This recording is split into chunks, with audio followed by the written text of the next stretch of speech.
This is a 2019 Subaru Forester.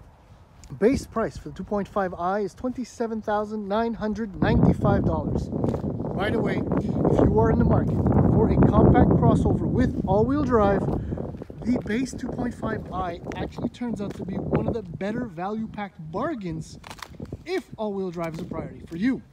Now, my tester is a Sport, and it retails for $34,995, and if you want to go all out and get a Premier, $39,495. Okay, so let's go with what makes the Sport a Sport. I showed you the badge, trim,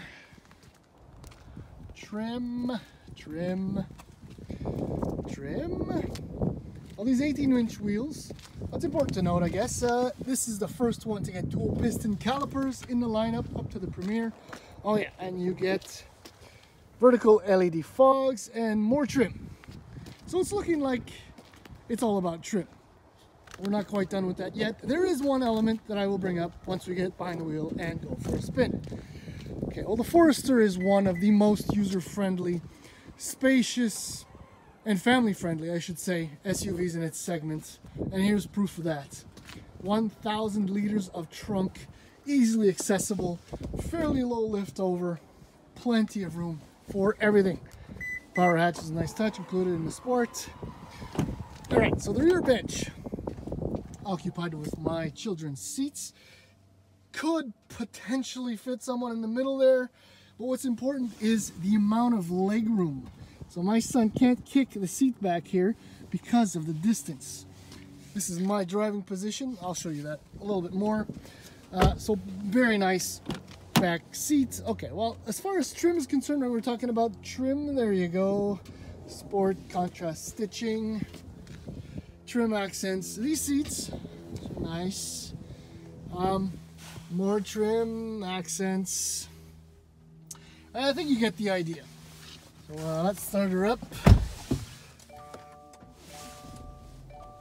8-inch screen, that's included with the Sport also. You have your very Subaru screen up here. Lovely gauges and a little screen there. This thing is well equipped. Obviously, Apple CarPlay also has dual X mode, which is a lovely feature. There isn't much else to say. This thing is quite well equipped. Set up for the daily grind and the drive. The drive is actually quite good. I may have one issue. Maybe you can guess what it is. Anyhow, so let's go. So here we are. Okay, first things first.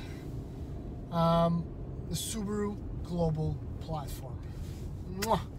Like all modern Subarus that are built on this platform, the ride quality, the solidity, the strength of the product is unbelievable and shines through.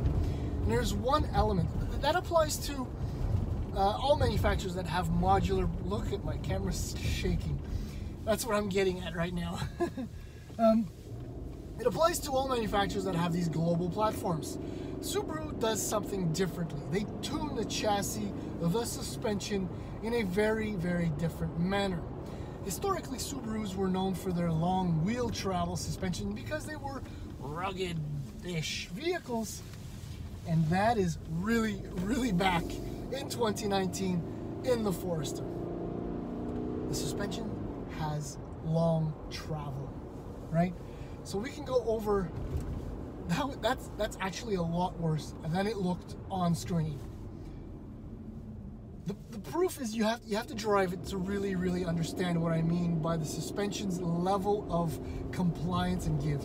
Again, rough surfaces, essentially floating right through, almost floating right through, no hands on the wheel. That's not a good thing. Don't do that at home, kids.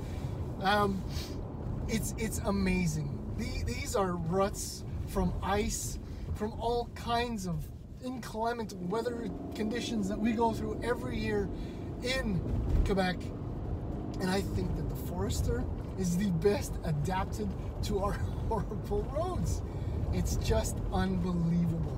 I had a Ram with the air suspension just a few weeks ago, and it did not enjoy soaking up stuff like this anywhere near as much.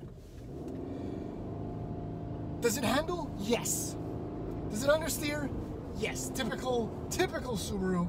It understeers, but who's gonna throw their Forester sport or not? Wow, sport or not? You know, through a corner at 9/10. Nobody's gonna do that. Okay, maybe I would. That's why I can tell you that it really understeers. But you know, a normal owner would never do that. And maybe put a slight dab of opposite lock to keep it straight. Speaking of steering, it feels just like my old WRX. I miss her. Right? There's something about Subaru steering. It's responsive. Ooh. Okay, it's responsive, but it has a grainy feel to it. I can't explain it any better than that. It works fine. The brakes are lovely, and then we get to the one issue I have with this vehicle, but it's not. It's me. It's personal. The CVT. I can't, for the life of me, agree to a CVT. It's not that it's not good. It's the constant drone, despite the Lineartronics plugged in 8 gears or 8 shift points. If you test drive it, you'll probably just say, I don't know what the hell he's talking about. It's so smooth. You never notice anything, which is exactly what you want. Hence why it's really good. Of all CVTs, or amongst all CVTs, it's just as good, if not better than many. 2.5 liter flat 4, your typical go-to Subaru engine, 182 horsepower, 176 pound-feet of torque.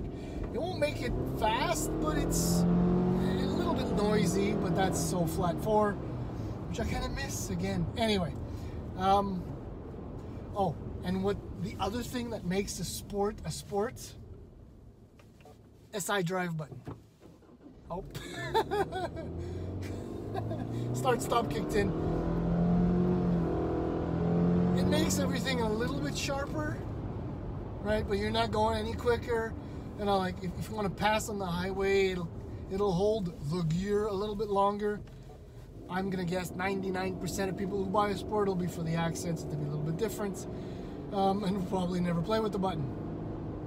That essentially sums up the Forester. I love this thing. It's one of the best in the segment. I'd put it up there with my beloved RAV4 and the fantastic CX-5. This one, if you live in a nasty area, this is the one to get. The wheel travel, the Subaru global platform, sorry, it's absolutely brilliant.